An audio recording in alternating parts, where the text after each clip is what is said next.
Everyone, welcome back to my YouTube channel. आज के इस वीडियो में हम पढ़ने वाले हैं क्लास 12th हिस्ट्री का third chapter, that is kinship, caste and class. Previous chapters को हमने पिछले वीडियोस में पढ़ा था, you can check them as well. आज के इस सिंगल वीडियो में हम पूरा का पूरा चैप्टर कवर करने वाले हैं टिल दी एंड। आपको जो है वीडियो को एंड तक देखना है ताकि आपको पूरा का पूरा चैप्टर समझ में आए। तो चलिए अब हम चैप्टर को स्टार्ट करते हैं। तो यहाँ पर हम पढ़ने वाले हैं अबाउट किनशिप। किनशिप का मतलब होता है रिलेशनशिप्स, ब्लड रिलेशंस कैसे हुआ करते थे प्रीवियस टाइम्स में, हम उनके बारे में जानेंगे। कास्ट सिस्टम कैसा था हम वो जानेंगे एंड हम क्लास डिविजन्स के बारे में जानेंगे। तो चैप्टर के इंट्रोडक्शन में हमको बता रखा है कि 600 BCE से 600 CE के टाइम पीरियड में काफ़ी सारे इकोनॉमिक और पॉलिटिकल चेंजेस देखने को मिले, जो कि हमने सेकेंड चैप्टर में पढ़ा था, राइट। उस टाइम पीरियड पे जो भी इकोनॉमिक और पॉलिटिकल चेंजेस आए, इन चेंजेस ने जो है सोसाइटी को भी काफ़ी ज़्यादा इन्फ्लुएंस किया, यानी कि हमारा जो समाज था उसको भी बहुत ज़्यादा इन्फ्लुएंस किया। ओके, नाउ नेक्स्ट हमको बता रखा है सोर्सेज के बारे में, यानी कि उन सोर्सेज के बारे में जिनसे कि हमको पता चलता है उस टाइम पीरियड के समाज के बारे में, सोसाइटी के बारे में। तो उनमें सबसे पहले आ जाएगा टेक्सचुअल ट्रेडिशंस, यानी कि जो भी उस टाइम पीरियड पे टेक्स्ट लिखे गए थे, ग्रंथ लिखे गए थे, उनसे हमको इन्फॉर्मेशन मिलती है। सेकेंड सोर्स है इंस्क्रिप्शन, यानी कि उस टाइम पीरियड पे जो भी इंस्क्रिप्शंस इनग्रेव कराई गई थी उनसे भी हमको बहुत ज़्यादा नॉलेज मिलती है। एंड थर्ड और इनफैक्ट सबसे इंपॉर्टेंट जो सोर्स है दैट इज़ महाभारत। तो महाभारत भी जो है उसी टाइम पीरियड पे लिखी गई थी, जिससे जो है हमको काफ़ी ज़्यादा नॉलेज मिलती है उस टाइम के समाज के बारे में, उस टाइम की सोसाइटी के बारे में, ठीक है। ओके, अब हम जो है महाभारत के बारे में थोड़ा सा इन डिटेल देखते हैं। सबसे पहला पॉइंट है कोलोसल एपिक। तो महाभारत जो है एक कोलोसल एपिक है। कोलोसल का मतलब हो जाता है बहुत ही बड़ा जो है एक एपिक है, ठीक है। सेकेंडली उसमें जो है 1 लाख से भी ज़्यादा वर्सेस, यानी कि 1 लाख से भी ज़्यादा श्लोक है, ठीक है। इसमें जो है हमको सोशल कैटेगरीज के बारे में और सिचुएशंस के बारे में पता चलता है, यानी कि उस टाइम पीरियड पे किस तरह से सोशल क्लासिफिकेशन हुआ करता होगा, है ना, और किस टाइप की सिचुएशंस आती होंगी समाज में, उस बारे में हमको पता चलता है। महाभारत को कंपोज करने में अबाउट 1000 ईयर्स लगे थे। इसके कंपोजिशन का प्रोसीजर स्टार्ट हो गया था 500 BCE के दौरान, है ना, और इसको कंप्लीट करने में लगा था पूरा 1000 साल, राइट। महाभारत के सेंट्रल स्टोरी की बात करें तो it revolves around 2 groups of cousins. जो 2 ग्रुप ऑफ कजिन्स में कन्फ्लिक्ट हुआ था कौरव्स और पांडव्स के बीच में, पूरा का पूरा टेक्स्ट जो है इसी के अराउंड रिवॉल्व करता है, यही इसका सेंट्रल स्टोरी है। बट अपार्ट फ्रॉम दिस हमको ये भी पता चलता है कि जो डिफरेंट सोशल क्लास हुआ करते थे उस टाइम पीरियड में, तो उनके बिहेवियर कैसे होते थे, उनके बीच में रूल्स कैसे हुआ करते थे, ये चीज़ें भी हमको पता चलती हैं थ्रू महाभारत। तो इसलिए भी जो है ये एक इम्पॉर्टेंट सोर्स बनता है, जिससे हमको इंडियन सब कॉन्टिनेंट की अर्लीस्ट सोसाइटी के बारे में पता चलता है, पुराने समाज के बारे में नॉलेज मिलती है। ओके, तो विद दिस हमारा इंट्रोडक्शन पार्ट कंप्लीट हो गया है। Okay, so now our next topic is the critical edition of the Mahabharata. तो इस प्रोजेक्ट को स्टार्ट किया गया था 1919 में under the leadership of V S Sukthankar. And ये डिसाइड किया गया था कि अब जो है हम महाभारत का एक क्रिटिकल एडिशन तैयार करेंगे। क्रिटिकल एडिशन का मतलब क्या है, तो देखो हमारे इंडियन सब कॉन्टिनेंट में हिस्टोरियंस को अलग अलग पार्ट्स में जो है अलग अलग महाभारत के टेक्स्ट देखने को मिले थे, जिनमें जो है अलग अलग डिफरेंट स्क्रिप्ट्स में चीज़ें लिखी हुई थी, है ना। तो ये डिसाइड किया गया कि जितने भी संस्कृत मैन्युस्क्रिप्ट्स हैं उनको हम कलेक्ट करेंगे, और जितने भी कॉमन वर्सेस हैं सब में, यानी कि जितने भी कॉमन श्लोक हैं सारे ही टेक्स्ट में, उनको जो है एक टेक्स्ट में कंपाइल करेंगे, है ना, एक टेक्स्ट बना के तैयार करेंगे। तो उसको जो है तैयार किया गया और सेवरल वॉल्यूम्स में पब्लिश कर दिया गया, यानी कि मल्टीपल टेक्स्ट में पब्लिश किया गया, जो कि लगभग 13,000 पेजेस में बन के तैयार हुआ। एंड इसको बनाने में लग गए थे पूरे 47 ईयर्स, यानी कि ये जो क्रिटिकल एडिशन बनाया गया महाभारत को, इसको तैयार करने में टोटल 47 ईयर्स लगे थे। So this was all about the critical edition of the Mahabharata. तो यहाँ पर कुछ पॉइंटर्स हैं विच यू मस्ट लर्न, जैसे कि ये कब स्टार्ट हुआ था, तो दैट वॉज इन 1919। किसकी लीडरशिप में हुआ था, वी एस सुखतांकर, ठीक है। कितने साल लगे थे, 47 ईयर्स। एंड कितने पेजेस में बनकर ये वॉल्यूम्स तैयार हुए थे, तो we you can say 13,000 pages. तो ये आपको पॉइंटर्स MCQs में भी हेल्प कर सकते हैं and also in the long answer making as well, ठीक है।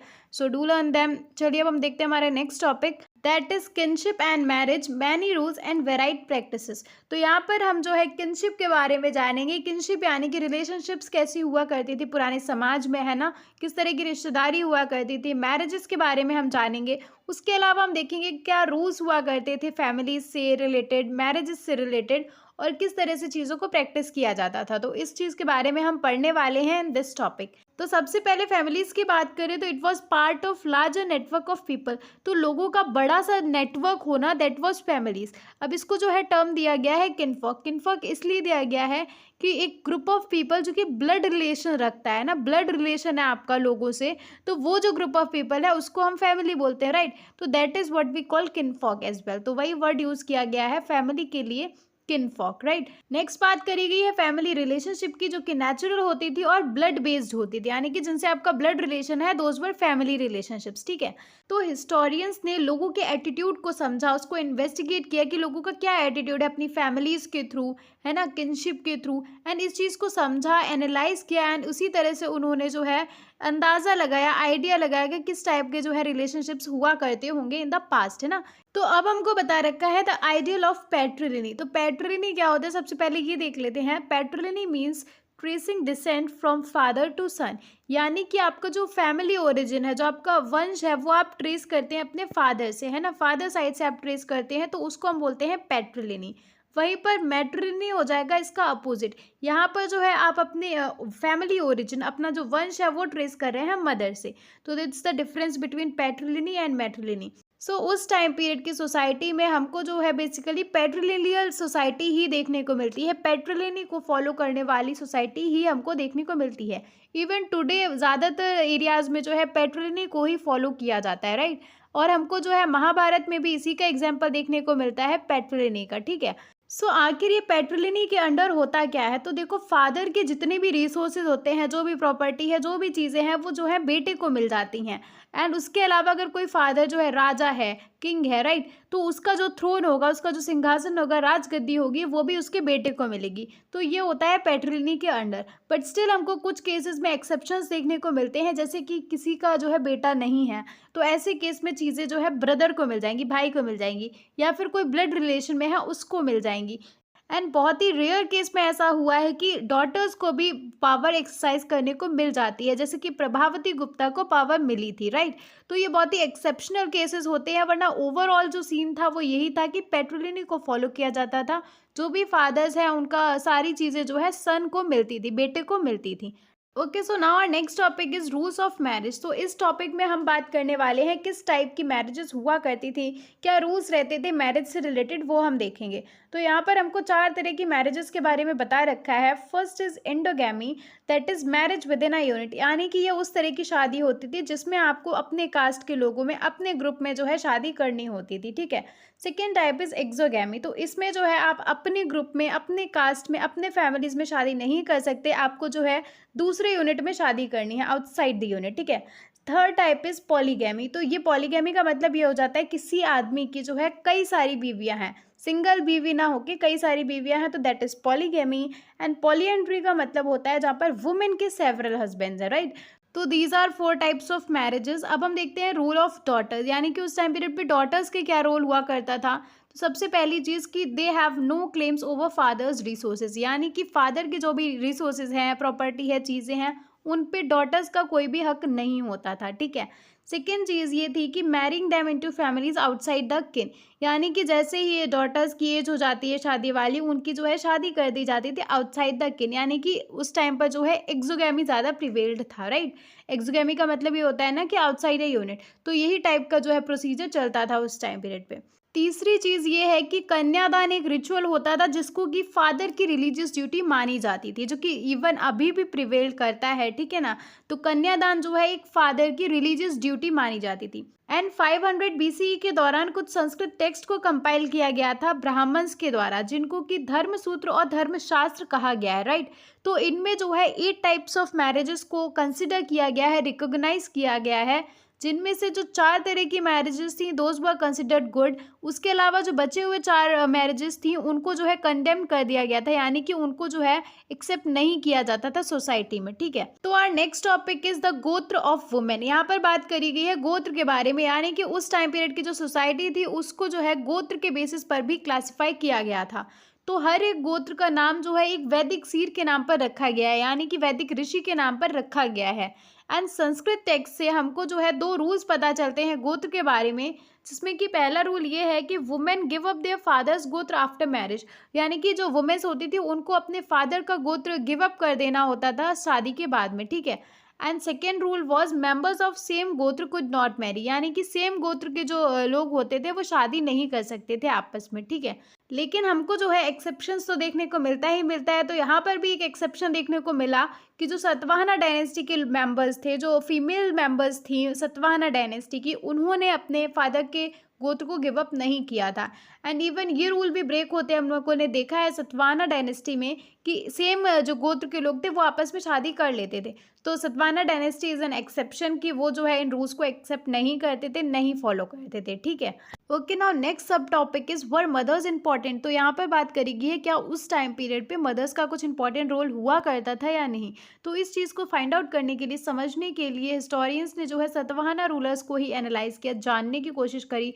तो उनको ये पता चला कि वो जो है मेट्रोनेमिक्स को फॉलो करते थे, यानी कि मेट्रोनेमिक्स का मतलब हो जाता है कि वो अपना जो नेम है मदर के नेम से डिराइव करते थे, राइट। सो इससे ये पता चलता है कि हाँ उस टाइम पर मदर्स का भी इंपॉर्टेंट रोल था, मदर्स को भी इंपॉर्टेंस मिलती थी, राइट। लेकिन अगर हम सक्सेशन की बात करें तो ये डायनेस्टी भी, ये रूलर्स भी पैट्रिलिनियल सक्सेशन को ही फॉलो करते थे। तो उतनी ज़्यादा इन्फॉर्मेशन, उतनी ज़्यादा इंपॉर्टेंस हमको नहीं भी देखने को मिली है अबाउट मदर्स, बट हाँ थोड़ा बहुत देखने को मिला है कि सतवाहना रूलर्स जो है अपना नेम मदर के नेम से डिराइव करते थे। ओके, सो अब हमारा नेक्स्ट टॉपिक है that is social differences within and beyond the framework of caste. तो इस टॉपिक में हम पढ़ने वाले हैं किस टाइप के सोशल डिफरेंसेस उस टाइम पीरियड में हमको देखने को मिलते हैं। सबसे पहले हमको बता रखा है कास्ट के बारे में, यानी कि जो वर्णा सिस्टम था उसके बारे में बता रखा है। बेसिकली यहाँ पर जो है आपको हिरार्की के बेस पे जो है सोशल कैटेगरीज बनाई गई थी। तो बेसिकली 4 तरह की सोशल कैटेगरीज थी, ब्राह्मण्स, क्षत्रिय, वैश्यस एंड शूद्र, है ना। तो सबसे टॉप पर था हमारा ब्राह्मण्स एंड सबसे बॉटम में था शूद्रा। तो ये 4 कैटेगरीज में जो है डिवाइड किया गया था कंप्लीट सोसाइटी को, ठीक है। सो ये जो कास्ट सिस्टम है, वर्णा सिस्टम है, ये लिखा कहाँ पे, हमको इसके बारे में इन्फॉर्मेशन कैसे मिली। तो इसको लिखा गया है ब्राह्मण्स के द्वारा धर्मसूत्र और धर्मशास्त्रास में। एंड उनका ये कहना है कि ये डिवाइन क्रिएशन, यानी कि भगवान ने इसको बनाया है। And it is determined by birth, यानी कि आप जिस भी वर्णा में जन्मेंगे आप उसी वर्णा के कहलाएंगे। तो ये जन्म से ही जो है डिटरमाइन किया जाएगा, ठीक है। नेक्स्ट हमको बता रखा है अबाउट द राइट ऑक्यूपेशन, यानी कि जो अभी हम 4 कैटेगरीज देखी, इनके जो है आइडियल ऑक्यूपेशंस क्या होंगे वो भी हमको बताया गया है। सो चलिए हम उनके ऑक्यूपेशंस को देखते हैं। सबसे पहले ब्राह्मण्स का काम था to study and teach Vedas, यानी कि वेद पढ़ो और पढ़ाओ। परफॉर्म सेक्रीफाइसेस, यानी कि पूजा पाठ करो। And give and receive gifts, ठीक है। सेकेंडली क्षत्रियस का काम था टू एंगेज इन वारफेयर, यानी कि युद्ध करो, युद्ध में इंगेज हो। देन प्रोटेक्ट पीपल, अपनी प्रजा को बचाओ, लोगों को बचाओ। Study the Vedas and make gifts. Vaishyas का काम था to engage in agriculture, pastoralism and trade. And जो शूद्रास हैं उनका काम था to serve the 3 higher varnas, ठीक है। तो जो ऊपर के 3 वर्णास हैं उनको सर्व करना ही एकमात्र काम था ऑफ शूद्रास, ठीक है। सो अब हमारा नेक्स्ट टॉपिक है that is non Kshatriya Kings. तो यहाँ पर बेसिकली हमको ये बता रखा है कि जो ब्राह्मण्स हैं उनके अकॉर्डिंग तो केवल क्षत्रिय ही किंग्स बन सकते थे, राइट। तो यहाँ पर हमको बता रखा है कुछ एक्सेप्शंस थे कि जो लोग क्षत्रिय नहीं भी थे बट स्टिल वो किंग्स बने। तो वही एग्जाम्पल्स हमको दे रखे हैं। सो फर्स्ट एग्जाम्पल है अबाउट मौर्याज, यानी कि मौर्यन जो रूलर्स थे वो बुद्धिस्ट टेक्स्ट के अकॉर्डिंग तो क्षत्रिय थे, लेकिन ब्राह्मणिकल टेक्स्ट का ऐसा मानना है कि वो लो ओरिजिन के थे। Second example is Shungas and Kanvas. तो शुंगास और कनवास जो थे वो ब्राह्मण्स थे, लेकिन ब्राह्मण्स होते हुए भी वो किंग्स बने, ठीक है। Third is Shakas. तो शाकास को जो है ब्राह्मण्स के द्वारा म्लेच्छास बोला गया है, जो कि आउटसाइडर्स थे, ऐसा ब्राह्मण्स ने कंसिडर किया, यानी कि इंडिया सब कॉन्टिनेंट के ही नहीं थे, ये इंडियन सब कॉन्टिनेंट के बाहर के थे। एंड इन्होंने जो है रूल किया, ये किंग्स बने, ठीक है। Fourth one is Satavahanas rulers, यानी कि जो सतवाहना रूलर्स थे ये सारे के सारे ब्राह्मण्स थे, और ब्राह्मण्स होते हुए भी इन्होंने जो है रूल किया, क्षत्रियों वाला काम किया। तो ये कुछ 4 एग्जाम्पल्स थे अबाउट नॉन क्षत्रिय किंग्स, ठीक है। नेक्स्ट हमको बता रखा है अबाउट जातीज एंड सोशल मोबाइलिटी। तो यहाँ पर आपको जाति सिस्टम के बारे में बता रखा है। सो जाति जो है वो डिफरेंट सोशल कैटेगरीज में लोगों को डिवाइड करती थी, यानी कि जो अभी हमने वर्णा सिस्टम देखा उसी तरह से ये जाति सिस्टम था, ये भी लोगों को अलग अलग सोशल कैटेगरीज में डिवाइड करता था। Secondly jati was based on birth like varna. तो वर्णा सिस्टम की तरह ये भी जो है बर्थ से ही डिटरमाइन होता था। ठीक है। एक डिफरेंस है जातिज और वर्णा में, वो ये है दैट नंबर ऑफ जाति वाज नॉट फिक्स्ड अनलाइक वर्णा। यानी कि वर्णा सिस्टम में तो 4 डिवीजन फिक्स है, हमको पता है 4 डिवीजन ही थे, ठीक है। लेकिन जाति में ऐसा कोई फिक्स नंबर नहीं है, वो कितने भी हो सकते हैं, कोई फिक्स नंबर नहीं था, ठीक है। Now our next topic is beyond the 4 varnas integration. तो यहाँ पर जो है हमको उस पॉपुलेशन के बारे में बता रखा है, इंडियन सब कॉन्टिनेंट के उन लोगों के बारे में बता रखा है जो कि ब्राह्मणिकल आइडिया से बिल्कुल भी इन्फ्लुएंस नहीं थे, एंड इनको ब्राह्मण्स के द्वारा ऑड, अनसिविलाइज्ड और एनिमल लाइक बोला गया है, राइट। सो इसमें कुछ एग्जांपल्स आ जाएंगे जैसे कि forest dwellers, Nishadas, nomadic pastoralists and those who spoke non Sanskritic languages, ठीक है, जो लोग संस्कृत लैंग्वेजेस नहीं बोलते थे, ठीक है। तो ये कुछ 4 कैटेगरीज के लोगों को जो है ब्राह्मण्स के द्वारा ऑड, अनसिविलाइज्ड और एनिमल लाइक बोला गया है, एंड ये बिल्कुल भी इन्फ्लुएंस नहीं थे ब्राह्मणिकल आइडिया से, ना वो उनको फॉलो करते थे, ठीक है। Now next topic is beyond the 4 varnas, subordinate and conflict. So इस टॉपिक में हमको उन लोगों के बारे में बता रखा है जो कि वर्ना सिस्टम से अलग थे, यानी कि वर्ना सिस्टम से बाहर थे, उनको वर्ना सिस्टम की किसी भी कैटेगरी में इंक्लूड नहीं किया गया है, एंड इन्हीं को ब्राह्मण्स ने अनटचेबल्स बोला है, ठीक है। तो अनटचेबल्स को एक और नेम दिया गया है, दैट इज चंडालास कहा जाता था अनटचेबल्स को, एंड इनका काम था जो कॉप्स हैं और डेड एनिमल्स हैं उनको हैंडल करना। ओके, कॉप्स यानी कि डेड बॉडीज ऑफ ह्यूमंस। सो ये जो चंडालास की कैटेगरी है, अनटचेबल्स की कैटेगरी है, इनके लिए कुछ ड्यूटीज को मेंशन किया गया है मनुस्मृति में, विच आर एज अंडर। सबसे पहले उनको जो है विलेज के बाहर रहना है, यानी कि गांव के बाहर रहना है, ठीक है। Secondly they have to use discarded utensils, यानी कि जो डिस्कार्ड करी गई यूटेंसिल्स हैं लोगों के द्वारा वही यूज कर सकते हैं। नेक्स्ट उनको जो है डेड लोगों के क्लॉथ्स पहनने अलाउड थे, एंड आयरन ऑर्नामेंट्स ही वो पहन सकते थे। उसके अलावा उनको जो है रात के वक्त विलेजेस और सिटीज में घूमना अलाउड नहीं था, एंड उनका काम था डेड बॉडीज को डिस्पोज ऑफ करना, ठीक है।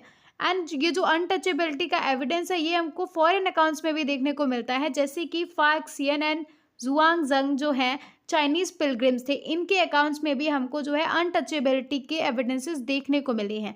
जो इंडियन सब कॉन्टिनेंट में अनटचेबिलिटी प्रैक्टिस करी जाती थी वो हमको फॉरेन अकाउंट्स में भी देखने को मिली है। Okay, so now our next topic is that is beyond birth resources and status. तो यहाँ पर जो है हमको ये बता रखा है कि कुछ लोगों के पास में इकोनॉमिक रिसोर्सेज काफ़ी सारा होता था, बहुत ज़्यादा प्रॉपर्टी होती थी, उनको जो है स्पेशल सोशल पोजीशन मिलता था, ठीक है। तो इसी बारे में हम इस टॉपिक में पढ़ने वाले हैं, जिसका पहला सब टॉपिक है that is gendered access to property, यानी कि जेंडर बेसिस पे जो है किस तरह से एक्सेस होता था लोगों का प्रॉपर्टी पे, वो हमको बता रखा है। सो जो भी पैटर्नल इस्टेट्स होते थे, यानी कि जो भी पेरेंट्स की प्रॉपर्टी है, पेरेंट्स की रिसोर्सेज हैं, those were divided among sons, यानी कि बेटों के बीच में उनका डिवीजन कर दिया जाता था, जिसमें कि एल्डर सन को थोड़ा सा ज़्यादा शेयर मिलता था, ठीक है।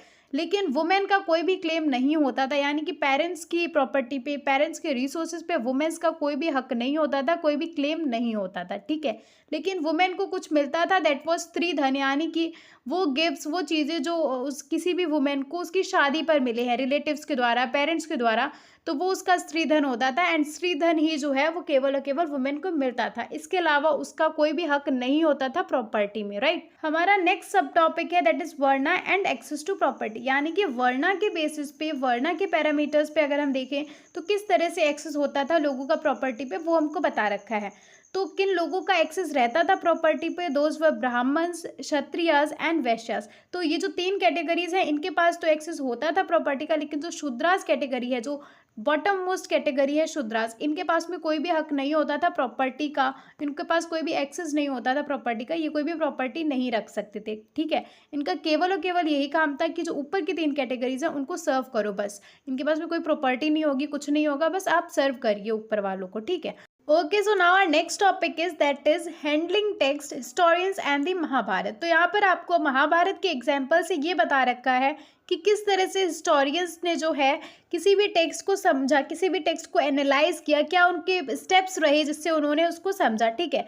तो सबसे पहले कोई भी हिस्टोरियन क्या देखता है, लैंग्वेज क्या है, किस लैंग्वेज में, किस भाषा में जो है टेक्स्ट को लिखा गया है, क्या उसकी भाषा प्राकृत है, पाली है, तमिल है या फिर संस्कृत है ना। तो पहले सबसे लैंग्वेज देखी, देन काइंड ऑफ टेक्स्ट, कि क्या कोई मंत्र लिखे गए हैं या फिर कोई स्टोरी के फॉर्म में इस टेक्स्ट को लिखा गया है। तो काइंड ऑफ टेक्स्ट देखा जाता है, उसके बाद में ऑथर देखा जाएगा, देन डेट देखी जाएगी कि किस टाइम पीरियड में किस ड्यूरेशन में इस टेक्स्ट को लिखा गया है, एंड उसके बाद में प्लेस को देखा जाएगा कि किस प्लेस में किस रीजन में हमने इस टेक्स्ट को पाया है ना। सो इस तरह से हिस्टोरियंस इन सारी चीज़ों को देखते हैं एंड उसके बाद में जो है टेक्स्ट को समझते हैं, एनालाइज करते हैं। तो यहाँ पर हम जो है महाभारत का एग्जाम्पल देखने वाले हैं। तो अभी हमने देखा था कि हिस्टोरियन सबसे पहले क्या देखते हैं, लैंग्वेज और कंटेंट, राइट। तो यहाँ पर जो है महाभारत की लैंग्वेज संस्कृत पाएगी, महाभारत को संस्कृत में लिखा गया था, ठीक है। काइंड ऑफ टेक्स्ट की बात करें तो महाभारत में जो है 2 सेक्शंस पाए गए, narrative section and didactic section. Narrative section में जो है हमको स्टोरी देखने को मिलती है, जो भी स्टोरी थी महाभारत की, ठीक है। और डायडेक्टिक सेक्शन में जो है हमको लेसन्स, टीचिंग्स देखने को मिलते हैं। नेक्स्ट हमको बता रखा है ऑथर्स एंड डेट्स के बारे में, यानी कि इस टेक्स्ट का ऑथर कौन था, डेट क्या थी, कब लिखी गई थी, है ना। ये चीज़ें हमको बताई गई हैं, जहाँ पर बहुत से ऐसा टेक्स्ट से हमको पता चलता है कि जो इसकी ओरिजिनल स्टोरी है वो चैरियोटियर बार्ड्स के द्वारा लिखी गई है, जिनको कि हम सुतास भी कहते हैं। चैरियोटियर का मतलब होता है जो रथ को चलाता है, राइट। तो चैरियोटियर बार्ड्स के द्वारा ये लिखी गई है, ऐसा बहुत से टेक्स्ट के थ्रू हमको पता चलता है, ठीक है। एंड उसके बाद में ये जो स्टोरी है महाभारत की, ये जो है वर्बली लोगों के बीच में ट्रांसफर होने लगी ओरली, ठीक है। एंड 5th BCE के टाइम पीरियड पे ब्राह्मण्स ने इसको पेन डाउन किया, इसको लिखा। एंड ट्रेडिशनली ऐसा माना जाता है कि वेद व्यास ने जो है महाभारत को कंपोज किया है। डेट की बात करें तो ये 500 BCE के टाइम पीरियड पे जो है कंपोज करी गई थी, एंड जिसको कि कंप्लीट करने में लगभग 1000 ईयर्स का टाइम लगा था। Okay, now our next topic is the search for convergence. तो इस टॉपिक पे हमको ये बता रखा है कि एक आर्कियोलॉजिस्ट हैं बीबी लाल, जिन्होंने हस्तिनापुर नाम के गांव को जो है एग्जीक्यूट किया है, खोजा है इन द टाइम्स 1951 to 52। लेकिन महाभारत में जिस हस्तिनापुर के बारे में डिस्कशन हुआ है ये वही हस्तिनापुर है, इस बात का कोई भी प्रूफ नहीं है, बिकॉज एग्जीक्यूशन के दौरान हमको कोई भी ऐसी रॉयल फाइंडिंग्स नहीं मिली हैं जिससे कि ये पता चले ये वही हस्तिनापुर है, या फिर हमको कोई भी ऐसी रिलेटेड इन्फॉर्मेशन वहाँ से नहीं मिली है। तो अभी तक हम ये नहीं कह सकते हैं कि ये वही हस्तिनापुर है जो महाभारत में देखने को मिला है, ठीक है। नेक्स्ट हमको इस टॉपिक में बता रखा है अबाउट द पॉलीएंड्री प्रैक्टिस, जिसका एग्जाम्पल हमको महाभारत में देखने को मिलता है, जो द्रौपदी की शादी हुई थी, है ना। तो इस बारे में हमको बता रखा है। इसके अलावा हमको ये भी बता रखा है कि जो अलग अलग हिस्टोरियंस हैं उनके अलग अलग पॉइंट ऑफ व्यूज़ है related to the polyandry practice, ठीक है। इसके अलावा at the end of the chapter आपको ये बता रखा है कि जो महाभारत टेक्स्ट है वो एक डायनेमिक टेक्स्ट है, यानी कि टाइम टू टाइम ये चेंज होता रहा है। Okay, so this was all about this chapter. हमने यहाँ पर जो है पूरा का पूरा चैप्टर कवर कर लिया है। आपका जो सेंट्रल आइडिया है चैप्टर का वो यही है, आपको जो है टाइप्स ऑफ मैरिजेस पता होने चाहिए, जो धर्म सूत्र है, धर्मशास्त्र है, उसके अकॉर्डिंग वर्णा सिस्टम की नॉलेज होनी चाहिए, है ना। जो कास्ट सिस्टम था वो आपको पता होना चाहिए। उसके अलावा आपको महाभारत के बारे में थोड़ी बहुत नॉलेज होनी चाहिए, कुछ फैक्ट्स आपको पता होने चाहिए जो कि अभी हमने इस पूरे वीडियो में कवर करे हैं। So this was all about this chapter. I hope this was helpful for you guys, and thank you so much for watching. Do like the video, subscribe for more such videos, और हम मिलेंगे हमारे next video में with another chapter. Till then stay tuned.